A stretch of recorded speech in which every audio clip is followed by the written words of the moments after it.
안녕하십니까, 이슈라디오입니다. 뉴스를 보다가 어이없는 일을 봤습니다. 과연 대한민국에 정의가 있는 것인지 의심스럽습니다. 내용은 이렇습니다. 인터넷 개인 방송을 하겠다고 40대 여성이 어린이 대공원에서 벤치에 앉아있던 어떤 노인을 마구 찍어댑니다. 그 노인은 자신을 촬영하지 말라고 촬영을 거부하고 다른 곳으로 자리를 옮기려 하였습니다. 개인 방송하던 그 여성은 그 뒤를 따라가면서 계속 촬영했고 그 노인은 자리를 옮기다가 넘어졌습니다. 이를 지켜보던 다른 여성이 노인을 부축하며 촬영하지 말라고 항의했고, 이에 화가 난 그 개인 방송하던 여성은 화가 나서 그 부축하던 여성을 마구 폭행했습니다. 욕설을 하며 머리채를 잡고 흔들고 배를 걷어찼다고 합니다. 심지어 신고를 받고 출동한 경찰이 현행범으로 체포하고 인근 파출소로 이동하는 과정에서 경찰의 다리를 두 차례 걷어차고 발등을 밟기도 했습니다. 자, 이 가해자는 어떤 판결을 받았을까요? 법원은 집행유예를 선고했습니다. 다른 말로 하면 감옥에 가지 않았다는 뜻이기도 합니다.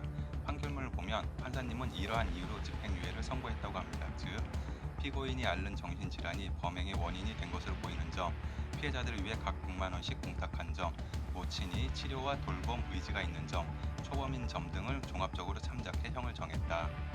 정신질환을 앓고 있고 피해자들을 위해 각 100만 원씩 공탁한 점, 모친이 치료와 돌봄 의지가 있고 초범인 점 등을 고려했다고 합니다.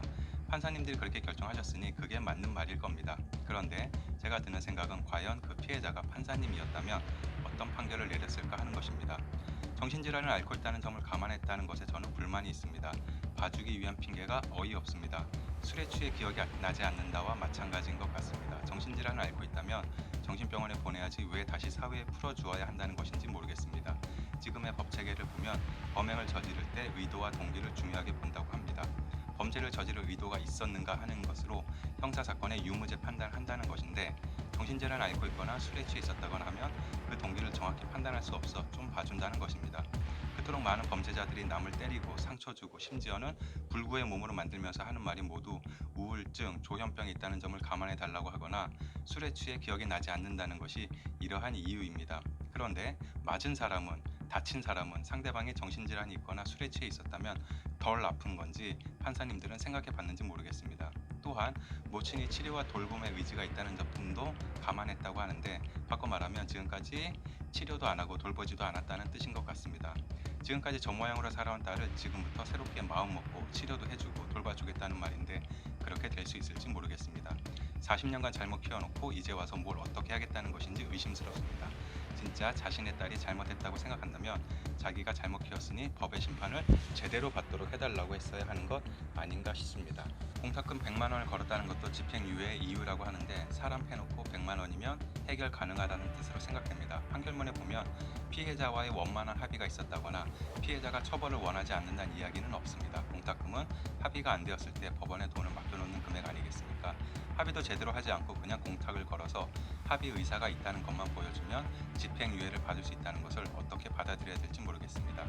판사님들도 길거리 가다가 두들겨 맞고 가해자가 합의 안 하고 100만 원 공탁 걸어서 가해자가 집행유예 받으면 정의가 실현되었다고 하실 수 있는지 모르겠습니다.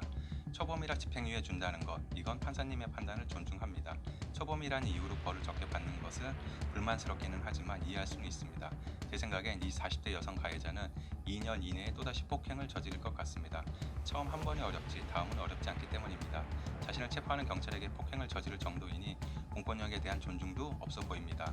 그 가해자는 초범을 넘어 재범을 저지를 확률이 매우 높습니다. 아마도 2년 이내에 비슷한 사건으로 그 가해자가 다시 법정에 설 것 같은데, 그때가 되면 법의 엄정한 심판을 내려주시면 좋겠습니다. 판사님 입장에서는 그냥 서류상의 피해자이지만 그 피해자가 최소한 정의가 실현되고 판사님들의 판결을 존중할 수 있도록 해주시면 좋겠습니다. 판사님, 네가 처맞아도 집행유예 주실 건지, 정신질환이 있고 초범이라서 봐주실 수 있는지, 이걸 묻고 싶습니다. 이번엔 여기까지입니다.